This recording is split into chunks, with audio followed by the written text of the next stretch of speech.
Բարեձեզ Եվրոմեդիա 24-ի տաղավարում հյուրընկալել ենք Ստենֆորդի համալսարանի քաղաքագիտության դոկտոր Արթուր Խաչիկյանին։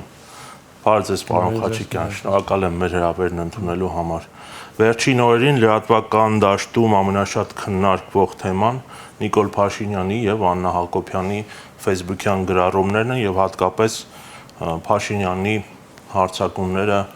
եկեղեցու եւ հոգեվորականների վրա։ Ինչ է ձեզ ուզում Փաշինյանը եկեղեցուց եւ հոգեվորականներից մի կողմ դնելով հարցի էմոցիոնալ հատվածը։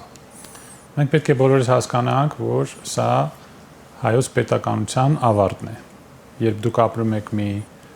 բանանային հանրապետությունում, ինչպես ասում են արևմուտքում, կամ ծիրանային հանրապետությունում, որտեղ այսպես կոչված երկրի ղեկավարը սեռական արտահայտություններով հանդես է գալիս եկեղեցու ներկայացուցիչի դեմ, կաթողիկոսի դեմ, երբ իր կինը թե ընկերոջին, չգիտեմ, չեմ ուզում իմանալ, այսպիսի արտահայտություններ է օգտագործում լրագրողների դեմ, ուրիշ մարդկանց դեմ,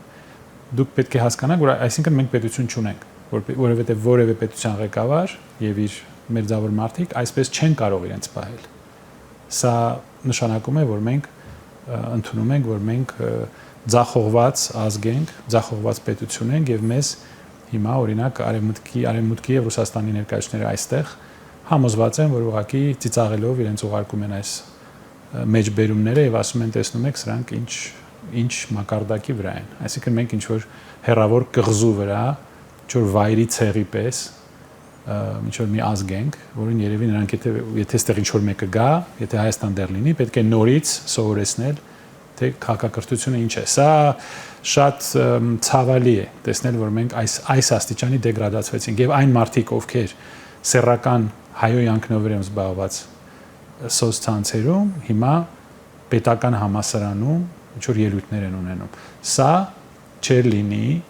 վատագույն, ամենածիծաղելի, ամենասև կոմեդիայի կատակերգության մեջ, այսպիսի բան դուք չեք տեսնի։ Սա հայոց պետականության վերջն է եւ խառնվել եկեղեցական հարցերին այսպիսի առաջարկներ անել, որ պետությունը վերահսկի թե ինչպես է եկեղեցին ընտրվում, սա կարող է անել միայն ծանր հոգեկան խնդիրներ ունեցող մարդը։ Սա նշանակում է, որ մեր ամբողջ պետության կառուցվածքը, մեր սահմանադրությունը փլուզվում է։ Մենք այլևս պետություն չունենք։ Եթե այսպիսի բաներ են առաջարկվում։ Բայց վարչապետը վերանալով անձից ընդհանրապես աշխարհիկ իշխանության ղեկավարը իրավունք ունի խառնվելու։ Իհարկե ոչ։ Եվ իհարկե այն անձը, որը ծախեց Ղարաբաղը, հանձնեց Ղարաբաղը, մեզ պարտության տարավ, դուրս եկավ նոյեմբերի 9-ի պայմանագրից, հանձնեց այս 120,000 մարդուն, սուտ խոստումներ, ցանկացած խոստում, ինչ որ ասեց, սա սուտ եղավ։ Այդ մարդը ինչ իրավունք ունի քննադատել ինչ որ մեկի անձնական կյանքը։ Եվ սա ինչ դուք հասկանում եք, մարդը չի փոխվում։ Մարդը, որ զբաղված է այս բամբասանքներով, ես այստեղ չէի, չեմ ուզում իմանամ, չեմ ուզում ոչ մի ընդհանուր բան ունենամ, բայց մինչև այս դժբախտությունը, որ մեզ խաբելով եկավ իշխանության, նա զբաղված էր ինչով։ Նա այդ բամբասանքներով էր զբաղված, կլաուզաներ էր գրում, ինձ ասում են, հա, ինձ տենց են ասել։ Անկամ փողով, ինձ են ասել այդպես։ Չգիտեմ, որ մասնա ճիշտ, բայց եթե այդպես եղել է, դուք տեսնում եք, որ սա տրամաբանական, նա շարունակում է նույն բան անել։ Նա կարծում է, որ սա է վարչապետ լինելը։ Վիրավորել,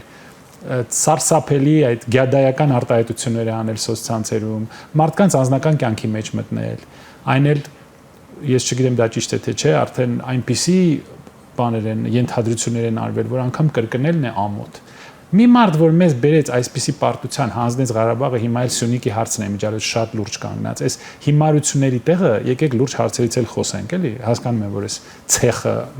մեր վրա է անգնում ամեն օր, ուզում ես տակից դուրս գաս, բայց շատ լուրջ հարցեր կան։ Սյունիքի ապագան շատ մշուշոտ է, մենք չգիտենք ինչ է լինելու։ Որն է վերջը։ Իրանի հետ կարող է պատերազմ սկսվել։ Ռուսաստանի Ուկրաինայի հետ պատերազմը կտրուկ էսկալացիայի է գնում։ Չինաստանը կարող է Թայվանի վրա հարձակվել, արդեն Ամերիկան է զգուշացնում։ Դուք հասկանում եք ձեր շուրջը ինչա կատարվում։ Էս ինչ է։ Ես ուղղակի չգիտեմ, մենք մեզ ոնց ենք հարգում։ Մեր ընդդիմությունը ուր է։ Նրանք ինչ են անում։ Այսինքն կրկին հասարակությանը զբաղեցնելու, հա, ուշադրությունը շեղելու շատ հնարավոր է։ Շատ հնարավոր է։ Իսկ մեր ընդդիմությունը ինչ անում, ես չգիտեմ։ Էլ իրար մեջ հաշիվներ են բարձում։ Դուք Սյունիքի սպառնացող վտանգը հիշատակեցիք, որն է վերջին տրենդը։ Ես հիշում եմ, որ նախորդ շաբաթ Երևանյան դիալոգ համաժողովի ժամանակ Իրանի փոխարտգործ նախարարը խոսեց դրա մասին, որ Իրանը չի ընդունելու տարածաշրջանում գեոստրատեգիկ, այսինքն աշխարհառազմավարական որևէ փոփոխություն։ Ես երկար ժամանակ մի քանի տարի ասել եմ, որ Իրանը կարող է դիվանագիտական քայլեր անել, բայց ռազմական ձևով երևի չի կարող այստեղ խառնվել։ Իրանը ինքն է սպառնալիքի տակ, Իսրայելի եւ Միացյալ Նահանգների հարձակման սպառնալիքի տակ, եւ Ադրբեջանը Իսրայելի ստրատեգիական դաշնակիցն է, եւ Թուրքիան Միացյալ Նահանգների ստրատեգիական դաշնակիցն է։ Մեր շուրջը ձևավորվել է այս դաշինքը, այս տարիներով դրա մասին խոսում ենք։ Մենք զբաղված ենք փողոցային քֆուրներով, ու մեր երկիրը դարավ տրասայի տուալետ, կներեք, մենք այդ ենք դարել։ Եվ այդ հարցերը դնելով մի կողմ, տեսեք մենք ինչով ենք զբաղված։ Իրանը չի կարող հիմա այստեղ խառնվել։ Իրանի վրա միանգամից հարձակում կլինի Իսրայելի, Միացյալ Նահանգների, գուցե նաև Ադրբեջանի կողմից։ Թուրքիան եւ Ադրբեջանը կարող են օգտագործել այս իրավիճակը, որպեսզի Սյունիքը ուժով միացնել իրենց տարածքին, եւ ռուսներն են դրա մասին խոսում, եւ ամերիկացիներն են դրա մասին խոսում, տարբեր աղբյուրները նույն բաները ասում են։ Տեսեք ով է մեզ ղեկավարում։ Դուք պատկերացնում եք, էլի պատերազմ սկսվի ու այս մարտիկ մեզ ղեկավար են, որոնք ղեկավարելու տեղը էլի պարզելու են, թե ով ում հետ սեռական կյանք է ունեցել։ Սա ինչ է։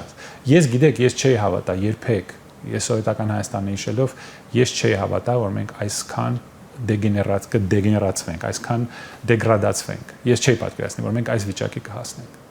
Սա անհնար էր պատկերացնել։ Նույնիսկ սովորական անձրևի ժամանակ ճգնաժամը չեն կարողանում կառավարել, պարոն Խաչիկյան, ինչ կլինի, եթե Աստված մի արածը իրոք պատերազմ սկսվի։ Դա տևելու է մի քանի օր։ Ես ուղղակի շատ եմ վախենում, շատ ափսոսում եմ, որ մեր երիտասարդները իրենց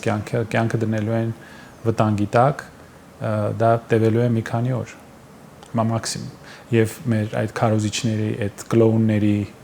Եվրոբեսեդկա, ինչպես իրենց կոչում եմ, այդ Եվրոբեսեդկայի մարդիկ մի 100 հոգի կան, գիտեք,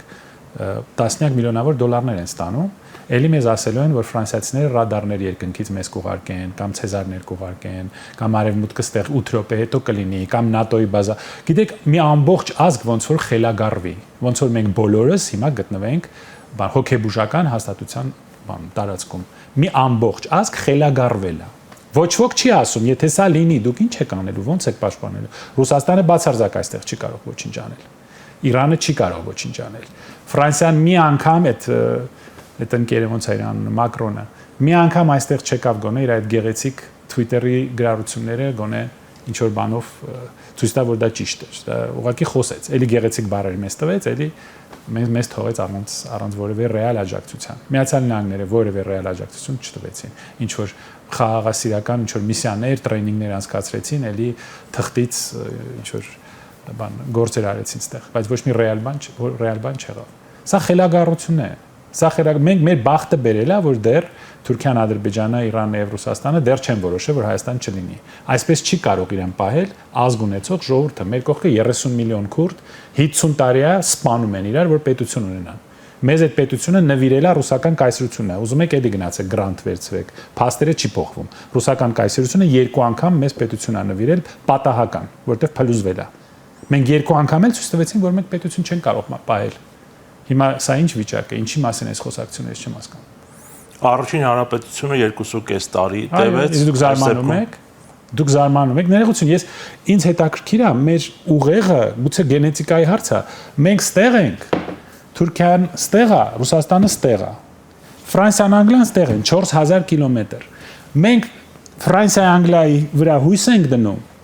որ եթե Թուրքիան եւ Ռուսաստանը մեզ կիսեն, որը ի վերջո եղավ, նրանք մեզ կօգնեն։ Նրանք մեզ ուղարկում են զենք, որոշ չափով մի մասը հասնում է, չի հասնում բանակ, չեն ուղարկում։ Ֆրանսիան մտնում է Պաղեստին,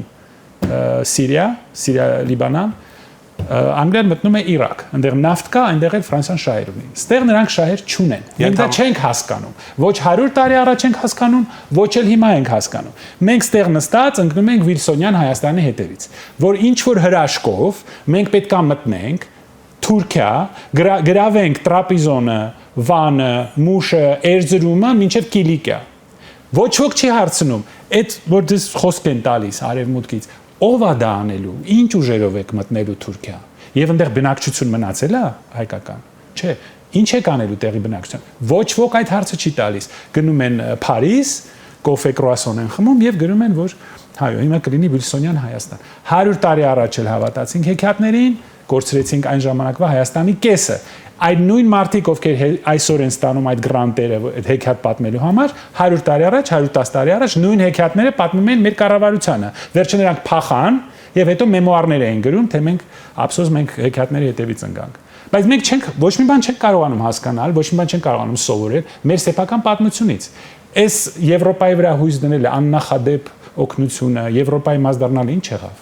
Բա ինչ եղավ, երբ ենք մենք Եվրոպայի մաս դառնալու։ Դուք լուրջ մարդ եք, ամեն, գիտեք, տղամարդու խոսքը եւ ընդհանրապես մարդու խոսքը պետքա քաշ ունենա։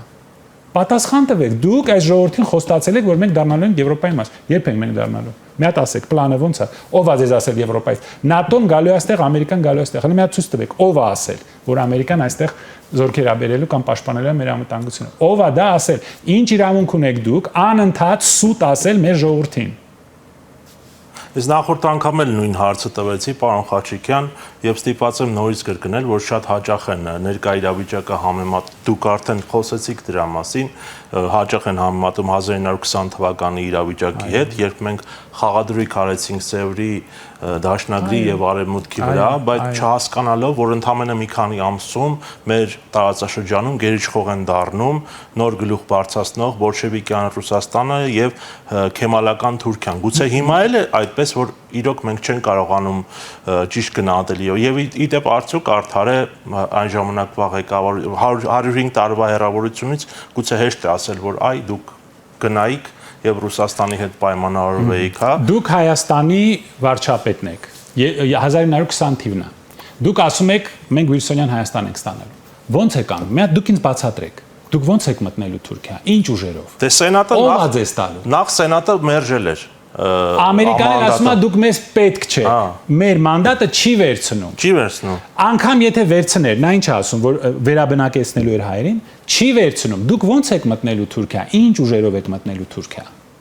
Դուք 1920 թվականի մեր ղեկավարն եք։ Կարող եք ինձ բացատրել, մենք ո՞նց ենք դա անելու։ Եթե մենք բանակ չունենք կամ շատ փոքր բանակ ունենք, համեմատել չենք կարող Թուրքիայի ուժերի հետ, այնտեղ էլ թուրքական բնակչություն է ապրում, մեր բնակչությունները բնաջնջել են, էլի մասնավորապես մեր խելքից, մասնավորապես։ Հիմա ո՞նց եք դա անում, բացատրեք։ Հիմա նույն բանը հիմա մենք էլի զանգեր ենք ստանում Անգլիայից, Ֆրանսիայից, Ամերիկայից զանգեր ենք ստանում։ Մեր կողքը Թուրքիան, Ադրբեջանն է, որոնք ասում են մենք պետքա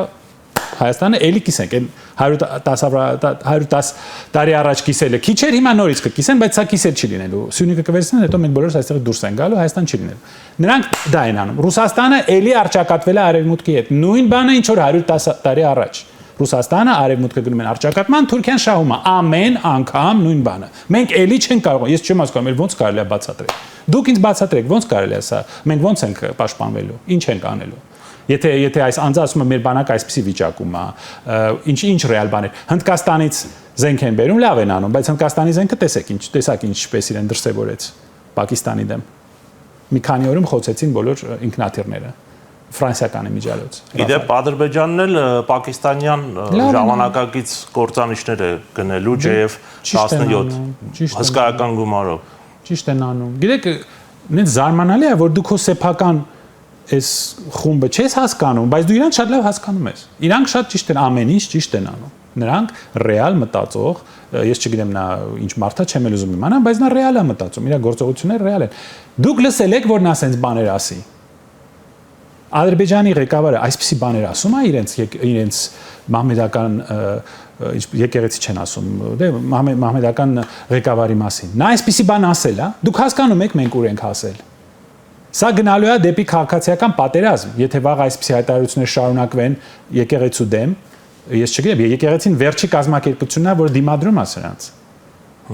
Այս ազգային ինքնության, ազգային գաղափարախոսության հենասյուններին է։ Այդ մեծ բառեր են, այո, դա էլ է ճիշտ, բայց շատ ավելի կոնկրետ բան, սա վերջի կազմակերպությունն է, որ կարող է գուցե փրկել մեզ։ Գուցե։ Ես չգիտեմ։ Իդեպ նաև ամենայն հայոց կաթողիկոսի մասին այսօր հասցրել գրառում անել Փաշինյանը, եթե պարզվի, որ իրոք Գարգին II խախտել է կուսակրոնության ուխտը եւ զավակ ունի, նա չի կարող լինել ամենայն հայոց կաթողիկոս, որովհետեւ խնդրողարարքա փաստի առկայության պահից նա չէր կարող լինել կուսակրոն քահանա։ Գիտեք, հիմա երևի ճիշտ ժամանակն է, մենք սկսենք ուսումնասիրել մարդկանց անձնական կյանքը, թե ով զավակ ունի, ով զավակ չունի, մեր կողքը կարող է երկու պատերազմ սկսվել, երկու, ոչ թե մեկ։ Ռուսաստան-Ուկրաինա կարող է արդեն քայլում ենք դեպի միջուկային պատերազմ։ Արդեն եթե հարձակում են Ռուսաստանի ստրատեգիական ուժերի վրա, դա շատ լուրջ տրիգեր է, որ լինելու է պատասխան, սա կարող է բերել միջուկային պատերազմի։ Մենք զբաղված ենք մարդկանց անձնական կյանքով, իսկ ով է իրավունք տվել որոշ մարդկանց դրանով զբաղվել, իսկ իրանց անձնական կյանքով է քննել։ Եվ սա ինչ հայտարարություն է։ Եթե այսպիսի բաներ կան, դա պետք է քննարկվի եկեղեցու կողմից։ Եկեղեցին պետք է քննարկի ներքին կարգով։ Դուք ինչով եք զբաղված։ Պետք է արդյոք եկեղեցին արձագանքի թե ոչ ըստ։ Եկեղեցին ինքը պետք է որոշի, իմ կարծիքով արդեն արձագանքներ եղել են եւ այո, անպայման։ Բայց դա իմ կարծիքն է, իրենք պետք է որոշեն։ Բայց ոնց կարելի է, էլ ինչ ձևով կարելի է մեզ վիրավորել այս ազգը, մենք էլ ինչ արժանապատվություն ունենք, որ էլ ինչին են կպնելու։ Ղարաբաղը հանձնեցիք, մեզ ստորացրեցիք։ Հիմա բոլորը մեր վրա նայում են որպես թույլ պարտված ինչ որ ազգ։ Չգիտեք Սյունիքը պահելու եք թե չէ, հիմա էլ հասակ բանի եկեղեցու ղեկավարներին, ով զավակ ունեցել, ով չի ունեցել։ Դա իրանց գործն է, թող իրանց գործերով զբաղվեն։ Դուք ձեր գործով զբաղվեք, ձեր ժողովրդի անվտանգությունը ապահովեք։ Սա ինչ բան է, սա ոնց որ կատակ լինի։ Գիտեք, ինչ լավ է, որ մեզ ոչ ոք չգիտի։ Ամբողջ աշխարհում, եթե մեզ իմանային, սենց բաներ հիմա ցույց տային, թե ինչ է կատարվում Հայաստանում, մեզ չէին հարգի։ Մենք ընդհանրապես չէին հարգի։ Մի սովորական իրավիճակում մենք ասենք, որ էջը կոտրել են, ասենք կամ երեխաներն են վերցել գրառումանում, բայց դե ներկա իրականությունը հասկանալով արդեն մենք չենք զարմանում, թեև ամեն անգամ այդ հայտարարություններից զարմանում ենք։ Գիտեք, Վրաստանում 15 րոպե այդ մարդը չէր մնա։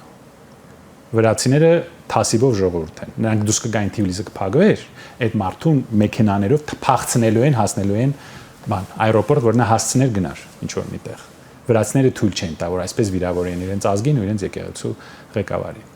Ինչ է կատարվում Հայաստանի շուրջ եւ աշխարհում, պարոն Խաչիկյան, Պոլսում մեկնարկել է ռուս-ուկրաինական բանակցությունների հերթական փուլը, կխնդրեի դրա մասին բանալ։ Նախ պետք է հասկանանք, որ երեք աննախադեպ բան եղավ, հարձակում եղավ միջուկային պետության ստրատեգիական զսպող այդ տրիադայի էլեմենտի դեմ, այսինքն ամեն երկիր, միջուկային երկիր ունի իր տրիադան 3 բաղկացուցիչ մաս զսպող պոտենցիալի, միջուկային պոտենցիալի եւ մեկի վրա հարձակում է կատարվել։ Սա շատ լուրջ բան է։ Սառը պատերազմի ժամանակ սա անհնար էր պատկերացնել, որտեղ սա միանգամից կտաներ դեպի հակահարված։ Սա շատ լուրջ հարց է, մենք կարող ենք գնալ դեպի մեծ էսկալացիա, մենք սպասում ենք Ռուսաստանի պատասխանին։ Իհարկե մտադրությունն այն էր, որ ճնշում գործեր ռուսների վրա, կոտրել ռուսներին բանակցությունների ժամանակ, դա ճիշտ հակառակ էֆեկտը կունենա իմ կարծիքով, ռուսները ել ավելի վճռական ձևով կշարունակեն պատերազմը, իրենց զորքերը առաջ են գնում։ Արևմուտքը Միացյալ Նահանգները ուզում է ձեռքերը լվանալ, Տրամպի այդ հիմար խոստումները տեսակ, որ նա էլ բացարձակ ղեկավար չի, նա շոումեն է, իր բոլոր խոստումներն էլ սուտ դուրս եկան, տնտեսական վիճակը գնալով վատանում է Միացյալ Նահանգներում, պատերազմը նա չկարողացավ կանգնեցնել, Պաղեստինի ցեղասպանությունը շարունակվում է, միայն հուտիներն են կարողանում ինչ-որ ձևով ազդել նրա վրա։ Ինչ վերաբերվում է Ռուսաստանի դիրքորոշմանը եւ ուկրաինացիներին, նրանք առաջ չեն գնում, ուկրաինացիները պնդում են, որ իրավունք ունեն մտնել ՆԱՏՕ, ոչ մի սահմանափակում չեն ընդունում ՆԱՏՕ-ի զորքերի կամ ինչ-որ ուժի զորքերի վրա իրենց տարածքում եւ որևէ տարածքային զիջումների չեն գնում։ Ռուսները որպես մինիմում պահանջում են Ղրիմը եւ 4 շրջանը եւ որ Ուկրաինան ՆԱՏՕ-ի անդամ չդառնա։ Եթե ռուսները ընդունեն Ուկրաինայի պայմանները, դա նշանակում է, որ նրանք բացարձակ պարտվել են։ Եթե Ուկրաինան ընդունի Ռուսաստանի պայմանները, գուցե դա որոշ չափով պարտություն կլինի Ուկրաինայի համար, բայց դա ուղղակի նախադրյալ է լինելու այս պատերազմը վերսկսվելու է մի քանի տարի հետո ավելի սարսափելի հետևանքներով։ Ուկրաինան կիսվելու է, այն մասը, որը մնալու է արևմուտքին, այնտեղ տեղադրվելու են խոշորագույն ռազմական բազաներ, այնտեղ տարվելու է իրենց փոխանցվելու են ռազմական տեխնոլոգիաներ, արդեն դա արվում է այսօր, անպատասխանատվության որ աստիճանը ասեմ, Գերմանիան ուկրաինացիներին հնարավորություն է տալու արտադրել 2500 կիլոմետր հեռավորություն ունեցող հրթիռներ։ Սա ուղիղ հրավերք է Ռուսաստանին, որ նա օգտագործի ցանկացած զենք Ուկրաինայի դեմ։ Սա լինելու է ավելի վատ, եթե սա այսպիսի ձևով ավարտվի, սա լինելու է ավելի վատ։ Վերսկսվելու է պատերազմը ավելի վտանգավոր ձևով։ Նույնիսկ միջուկային պատերազմի վտանգ կա։ Եթե դուք հարվածում եք միջուկային պետության, միջուկային ուժերի որևէ բաղկացուցիչ մասին, այդ պետությունը ունի պատասխանի պլան, որը մշակվում է ռազմական եւ քաղաքական ղեկավարության կողմից։ Եվ այդ պլանը չի կարող թույլ տալ, որ դուք հարձակվեք այդ պետության վրա առանց պատասխան տալու։ Սա շատ վտանգավոր է։ Քանի որ եթե դուք ինչ-որ մոմենտին չպատասխանեք, ինչ-որ բանի չպատասխանեք, այդ պետությունը կարող է այնպիսի հարված հասցնել, որ դուք այլևս չկարողանաք պատասխանել։ Պետությունը ունի այդ մշակված պլանները, որ անմիջապես հակահարված հասցնի։ Մենք սա տրիգեր է, դուք հասկանում եք, սա տրիգեր է միջուկային պատերազմին։ Նրանք ես չգիտեմ ինչ է պատահել Եվրոպայի ղեկավարների հետ, ինչով են նրանք մտածում, երևի լավ չեն մտածում, թե նրանք ուր են սա տանում, ուր սա կարող է գնալ։ Եվ նախորդ նոյեմբերին Ռուսաստանը իդեպ փոխեց միջուկային դոկտրինը, որ կարող է հարվածել նույնիսկ ոչ միջուկային հարվածի պարագայում։ Եթե մասսայական ոչ միջուկային հարված է եւ այդ հարվածը վտանգում է Ռուսաստանի գոյությանը, այո, նրանք հիմա այդ իրավունքը վերապահել են իրենց, սա մենք ուղղակի կրակի հետ են խաղում։ Մենք կրակի հետ խաղում ենք եւ սա կարող է շատ վատ վերջանալ, ու տեսնեք մենք ինչով ենք զբաղված։ Պարոն Խաչիկյան, բայց կարծես թե Բայդենի նախագահության ավարտից հետո այդ վտանգը մի քիչ նվազեց, հա, Թրամփի գալուց հետո, եւ Թրամփի ջանքերի մեջ, դիվանագիտության մեջ ոչ մի հեռանկարներ չեք տեսնում ուկրաինական կարգավորման։ Թրամփը պարտվեց։ Բայդենը իհարկե ավելի վճռական էր թվում, այո, ասում էր, որ իր օգնությունը Ուկրաինային, նա ասում էր, որ մենք մինչև վերջ ձեր հետ կկանգնենք եւ այլն, բայց հետո նա գնաց։ Բայդենը պարտվեց իր այդ մարտատենչ, այդ գլոբալիստական իր օրակարգը պարտվեց, բայց Թրամփն էլ եկավ երեխայական դատարկ խոստումներ արեց եւ ի վերջո դա էլ չի ստացվի, իր մոտ դա էլ չի ստացվի։ 24 ժամում կա դադարեցնել։ Հա, մենք ապրում ենք ինչ որ սիրողական ղեկավարների, դիլետանտ ղեկավարների դարաշրջանում։ Սրանք լուրջ մարդիկ չեն։ Թրամփը լուրջ ղեկավար չի, Մակրոնը լուրջ ղեկավար չի, Բրիտանիայի պրեմիեր-մինիստրը տեսեք ինչ է անում։ Պարզվում է, որ այս հարձակումը, որ եղավ ստրատեգիական ավիացիայի դեմ, Բրիտանիայի օգնությամբ էր եղել, ըստ ուկրաինական աղբյուրների։ Եթե սա պարզվի, սա նշանակում է Բրիտանիայի հարձակում Ռուսաստանի վրա։ Նրանք լավ են հասկանում ինչ են անում։ Ես զարմանում եմ ուղղակի։ Լուրջ ղեկավարների պակաս ունենք մենք այս աշխարհում, ցավոք սրտի։ Պարոն Խաչիկյան, Միացյալ Նահանգների պետքարտուղարը կոնգրեսում հայտարարեց, որ Միացյալ Նահանգները Թրամփի վարչակազմը հանձնառու է կանխելու Ադրբեջանի ներխուժումը Հայաստան։ Այսինքն ի հեճուկս Փաշինյանի այն պնդումների, որ պատերազմ չի լինելու է խաղաղություն, նա մի քանի անգամ վերջին 10 օրվա մեջ այդպիսի հայտարարություններ արել։ Նման վտանգ կա, ինչպես է գնահատում Միացյալ Նահանգների եւ մասնավորապես Թրամփի վարչակազմի դերակատարումը։ Այստեղ գնահատելու բան չկա, եկեք մտածենք։ Եթե իսկապես լինի հարձակում Սյունիքի վրա, Միացյալ Նահանգները ինչ ուժերով է դա կանխելու։ Ինչպես մեզ ասում են այս հեքիաթ պատմողները, մի զանգով։ Բայց ոնց եղավ, որ այդ զանգը չեկավ, երբ որ ջերմուկում կռիվներ էին գրում, երբ որ Ղարաբաղի բնակչությունը դուրս հանեցին։ Այդ հեռախոսը ուր էր, չէր աշխատում։ Հեռախոսի հետ ինչ եղավ, քիչ են զանգում։ Մենք այս հիմարությունները պատմելով, դուք հասկանում եք, ոնց որ թմրամիջոց ընդունած լինենք, ազգովի թմրամիջոց ենք ընդունել մենք, ամբողջ ազգով նարկոտիկ։ Ես չեմ զարմանա, որովհետև տեսնում եք ինչա կատարում քաղաքում, տեսնում եք ինչերա գրած շենքերի վրա, Telegram կանալները, բոլորն էլ գիտեն։ Մենք ոնց որ ազգովի նարկոտիկի տակ լինենք։ Սա ի՞նչ է, Ամերիկան ոնց է կանգնացնելու իր դաշնակցին, Թուրքիային եւ Ադրբեջանին, իր ամենակարևոր դաշնակցին, Իսրայելի դաշնակցին։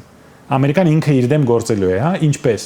ինչ ուժերով, որտեղ Թուրքիայից են գալու ամերիկացիները, Ինջիրլիկից գալու են, Թուրքիայի սահմանը անցնեն, որ մեզ թուրքերից պաշտպանեն, հա։ Որտեղից են գալ։ Հասկանում եք, սա ոնց որ մենք առաջի դասարանում լինենք, որպես ոնց որ դպրոցի առաջի դասարան, 7 տարեկան երեխաներ ենք։ Դեռ կարդալ գրել ենք սովորում։ Սա ինչ վիճակ է։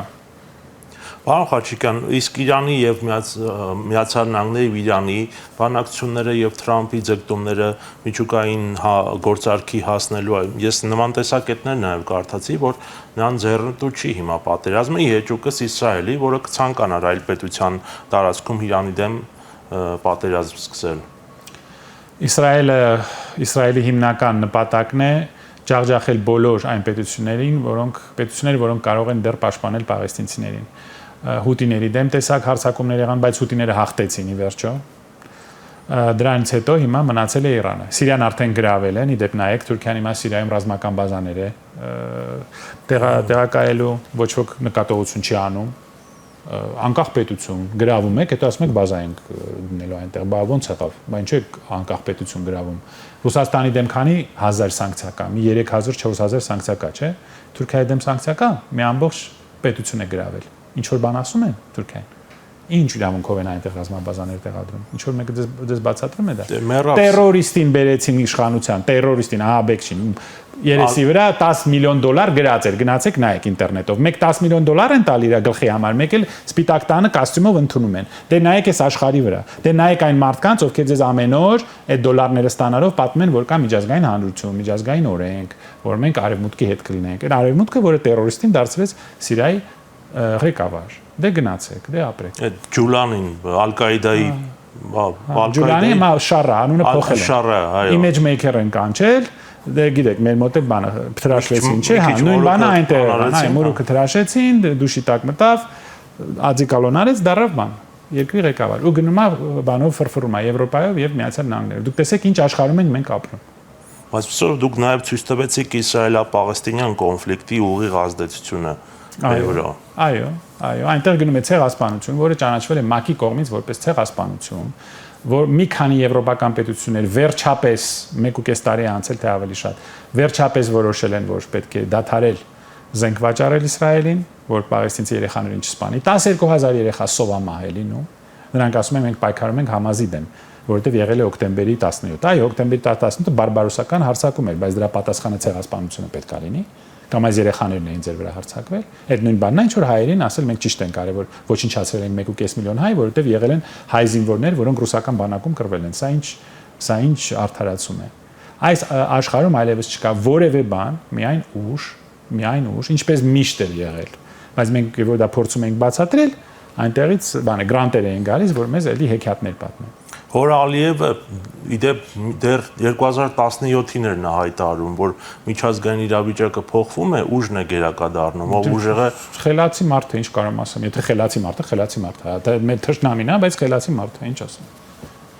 Այսպիսով, պարոն Խաչիկյան, դե փորձենք ամփոփել։ Մենք նույնիսկ պատմական զուգահեռներ անցկացրեցինք, ռազմավարական ընդհանուր վիճակը գրեթե նույնն է, ինչ 105 տարի առաջ, հա, Արևմուտքը ըստ ձեզ չի գա օգնության, հա, եւ Ռուսաստանը, Թուրքիան մերձենում են, բայց այն ժամանակ մենք ունենք այնպիսի ստրատեգ, ինչպիսին Գարեգին Նժդեհն էր, որը մի զգալիորեն խափանեց այս ծրագիրը։ Հիմա ինչ պետք է անի Հայաստանը եւ հայ ժողովուրդը։ Այսօրվա վիճակը ավելի վատն է, քան 1920 թվականին։ 1920 թվականին Ադրբեջանը վերահսկվում էր սովետական Ռուսաստանի կողմից, կար սովետական Ադրբեջան։ Հիմա սովետական Ադրբեջան չկա, 11-րդ բանակ չկա։ Մենք ունենք երկու Թուրքիա, երկու կողմից։ Այն ժամանակ մենք ունենք մի Թուրքիա, մի կողմից։ Հիմա մենք ունենք երկու Թուրքիա, ու դա հերիք չէ, հիմա մենք ունենք Կենտրոնական Ասիա, որը ուզում է, չգիտեմ, ուզում է թե չէ, բայց միտումներ կան, որ նրանք դարձնեն տուրանական պետություն, այսինքն շատ ավելի վատ է մեր վիճակը, քան 1920 թվականին, եւ այսպես խելագարություն մենք չունենք 1920 թվականին։ Իսկ Նժդեհը ես չգիտեմ որտեղ իրան կգտներ, պարզվեց Նժդեհը չկա, որտեղ մեր ընդդիմությունը զբաղված է հարցեր բարձելով իրար մեջ, այդ վիճաբանություններով եւ որևէ պլան չի կարող առաջարկի ժողովրդին։ Ինչ պետք է անի ընդդիմությունը։ Ես գիտեք շատ եմ ասել ինչ պետք է անի ընդդիմությունը, ես այլևս չեմ էլ ուզում խոսել։ Ինչ չպետք է անի, այն ինչ որ հիմա անում է, դա չպետք է անի։ Դա չպետք է անի, նրանք պետք է ինչ որ ձևով միավորվեն, ինչ որ խումբ առաջարկեն, իրար հետ աշխատեն, այս խայտարակությունից մեզ ազատեն, ապահովեն մեր ժողովրդի անվտանգությունը, հետո այդ աթոռները թող կիսեն իրար մեջ ընտրությունների բանով, արդյունքներով։ Գիտեք, մենք ընդդիմություն ասելով իմիջիալից միշտ հասկանում ենք տիտղոսային ընդդիմությունը խորհրդարանական, բայց դրանից դուրս էլ կա, չէ՞, քաղաքական համակարգ եւ քաղաքական ուժեր, որոնք կարող են ինչ որ բան անել։ Իսկ որտեղ են։ Եթե կարող են, ուր են։ Քանի տարի է, 7 տարի է, կներեք ամեն օր բռնաբարում են մեզ, այս ոնց է լինելու։ Դե առաջի 2 տարին դեռ մենք չենք հասկանում սա ուր է գնում։ Պատերազմից հետո 5 տարի անցել է։ Ամեն օր մեզ ուղղակի բռնաբարում են հոգեբանորեն։ Սա ուր է գնալու, որտեղ են այդ մարդիկ։ Այս ժողովուրդը ում վրա հույս դնի։ Հետո ժողովրդին մեղադրում են։ Ժողովուրդը ում հավատա։ Այսքան բանից հետո այն մայիսին որ դուրս էին գալի 50,000 մարդ հաստատ կար փողոցներում։ Ինչ եղավ։ Ոնց կարելի էր այսպիսի գեներացնել այսպիսի շարժում եւ պլան չունենալ։ Շնորհակալ եմ պարոն Խաչիկյան զրույցի համար։ Հարգելի հեռուստադիտողներ, մենք զրուցում էինք քաղաքագիտության դոկտոր Արթուր Խաչիկյանի հետ։ Կհանդիպենք